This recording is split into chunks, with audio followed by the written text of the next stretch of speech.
যখন হচ্ছে মানে বন্যাটা শুকিয়ে যাবে তখন হচ্ছে মানুষের সাপোর্ট প্রয়োজন পড়বে আমি মনে করি, কারণ এখন তাদের পাশে সবাই চাচ্ছে, আর তখন কেউ থাকবে না, তখনই তাদের হচ্ছে বেশি কষ্ট হবে সেই চিন্তা করে আমি তখনেরই বেশি করে চিন্তা করছি, তখন আমি বেশি কিছু করব। এখন যেটা করেছি ওটা আমি না কিছু বলি না।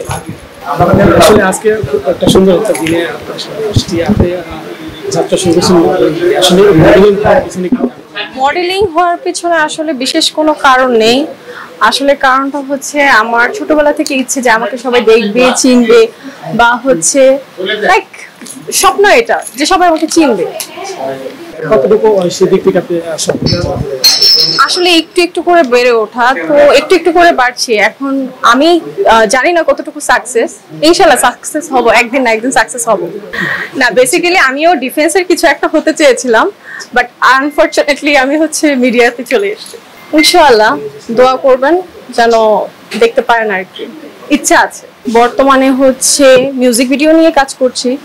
আসলে একটা আর্টিস্ট হতে গেলে সবকিছু নিয়ে চিন্তাধারা থাকতে হয়, সবকিছু চিন্তাধারা আছে, জাস্ট ভালো কোনো অপশন পেলে অবশ্যই এটা ক্লিক করব। আসলে যে বাংলাদেশের যে সিনেমা মুক্তি পেয়েছে, আমাদের কোনো সিনেমা আপনি দেখেছেন? হ্যাঁ দেখেছি, তুফান দেখেছি। কেন তুফান?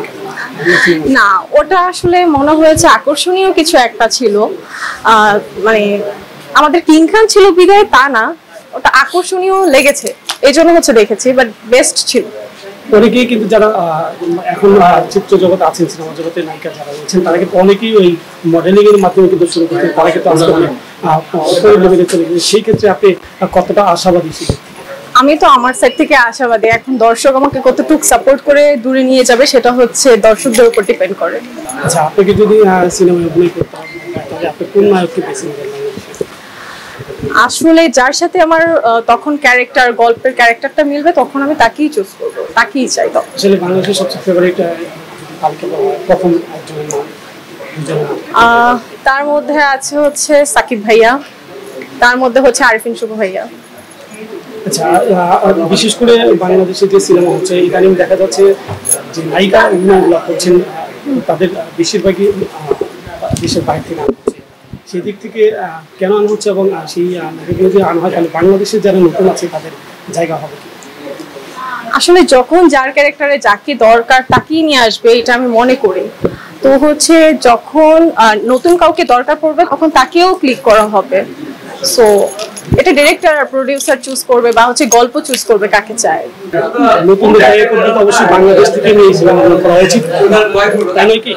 তো সেই ক্ষেত্রে যেহেতু বাংলাদেশের বাইরে থেকে যারা আর্টিস্ট নিয়ে আসছেন, সেই ক্ষেত্রে কি যারা নতুন তাদের জন্য একটু কষ্ট হয়ে যাবে, কারণ হচ্ছে নতুনরা তো নতুনই, আর যারা হচ্ছে পুরনো তাদের সাথে একটু চ্যালেঞ্জিং হয়ে যাবে, সেই ক্ষেত্রে হচ্ছে একটু ছাড় দিতে হবে।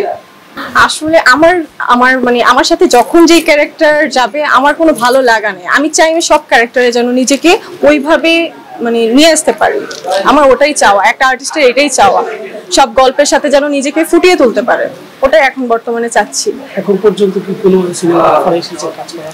এসেছিল, আমি 2017-তে হচ্ছে ফার্স্টে মিডিয়াতে এসেছিলাম, তখন অনেক মুভির অফার এসেছিল এবং সাইনিং করেছি, বাট পরবর্তীতে করা হয়নি, মাঝে গ্যাপ ছিল পড়াশোনার জন্য।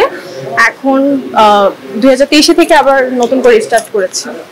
এখন নতুন করে যেহেতু স্টার্ট করেছেন, এর মধ্যে কি কোনো অফার পেয়েছেন এবং সামনে? হ্যাঁ অফার পেয়েছি, বাট হচ্ছে ওরকম ভাবে না যেটা আমি চাচ্ছি। এখন যেভাবে মুভিগুলো যাচ্ছে ওরকম কিছু চাচ্ছি, ওরকম এখনো পাইনি, পেলে করবো। আজকে আপনার একটা বিশেষ দিন, এই বিশেষ দিনে কি আসলে যারা আপনার